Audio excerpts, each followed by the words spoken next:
Presidenti e Republikës së Kosovës Vjosa Osmani ka reaguar lidhur me plagosjen dhe rrëmbimin e një qytetari serb nga Kosova në territorin e Leposaviqit nga Zhandarmëria serbe, duke e cilësuar këtë veprim si pjesë të politikave hegemoniste të Serbisë. Në një reagim të publikuar në rrjetet sociale, Osmani thekson se ky akt dëshmon qasjen agresive të Serbisë ndaj çdo qytetari që guxon të flasë të vërtetën për regjimin autokratik të Aleksandar Vučićit. Serbia, e cila çdo ditë bën propagandë e dezinformata për të drejtat e serbëve në Kosovë, ka plagosur dhe më pas ka kidnapuar një qytetar serb të Kosovës.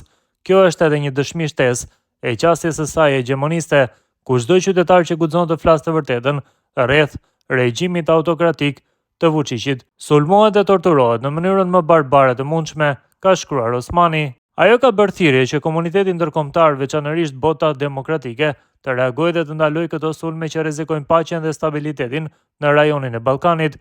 Presidenti gjithashtu ka bërë thirrje që skena politike në Kosovë të veprojë të flasë me një zë për mbrojtjen e vendit ndaj tendencave agresive të Serbisë.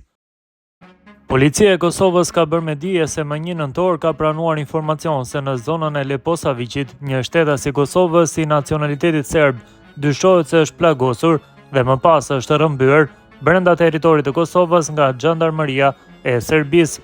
Vendi i ngjarjes, ku raportohet se ka ndodhur rasti, dyshohet se gjendet brenda territorit të Republikës së Kosovës, pra brenda hapësirës, siç quhet pika 0, në afërsi të zonës së Leposaviqit, në mes të Republikës së Kosovës dhe asaj të Serbisë. Për rastin, policia e Kosovës ka njoftuar dhe ka bashkëpunuar me KFOR-in si përgjegjëse për zonën dhe brezin kufitar.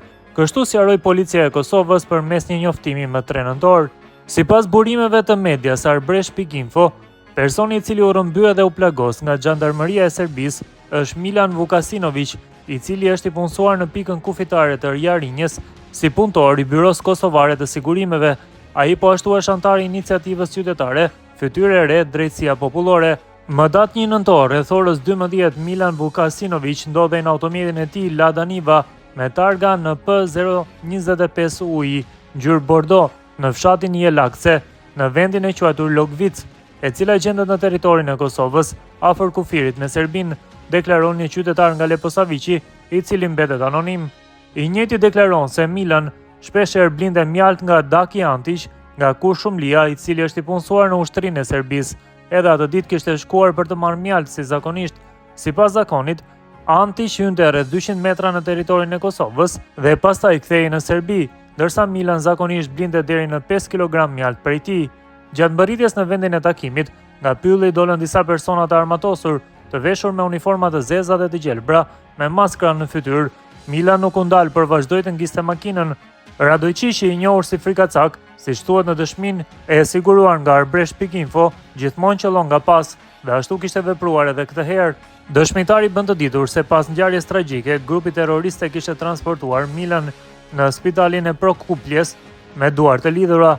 Nga autoambulanca, Milan kishte arritur të telefononte nënën e tij dhe t'i tregonte se ishte sulmuar në Kosovë dhe se ishte plagosur, e po e dërgoni në spitalin e Nishit. Ndërkaq, më 2 nëntor, burimi thotë se përmes miqve nga Nishi, u mësua se Milan ndodhej në gjendje të rëndë shëndetësore, me një veshk të hequr, me dëmtime në cipën e zemrës dhe me plumë në shtyllë korrizore.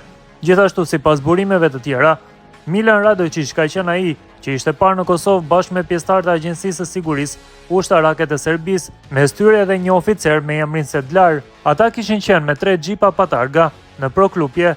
Askush nga policia nuk ishte guxuar të pyeste se çfarë po ndodhte, u shpreh dëshmitari për Arbresh.info. Milan Vukasinović më pas ishte dërguar në spitalin e Nishit, ku e kishte pritur drejtori i qendrës klinike të Nishit, Zoran Perišić, u shpreh ai. Sipas burimeve, Perišić kishte ndaluar personelin mjekësor të jepte informacione për gjendjen shëndetësore të Milan, i cili ishte plagosur dhe rrëmbyer në territorin e Kosovës. Dëshmitari që rrëfen rastin pohon me përgjegjësi se ka qenë me Milan në vendin e quajtur Jelakse, por se asnjëri prej tyre nuk kishte hyrë në territorin e Serbisë. Të njëjtat burime bëjnë të ditura se Milan Vukasinović është i punësuar në pikën kufitare të Jarinjës si punëtor i Byros Kosovare të Sigurimeve. Më tutje thuhet se Vukasinović nuk është larguar nga institucionet e Kosovës që nga viti 2022 dhe nuk ka shkuar në Serbi që nga ajo kohë. Më tutje burime theksojnë se në vitin 2024 Milan Radojqić kishte tentuar ta vriste Milan Vukasinović duke i vendosur eksploziv në automjetin e tij.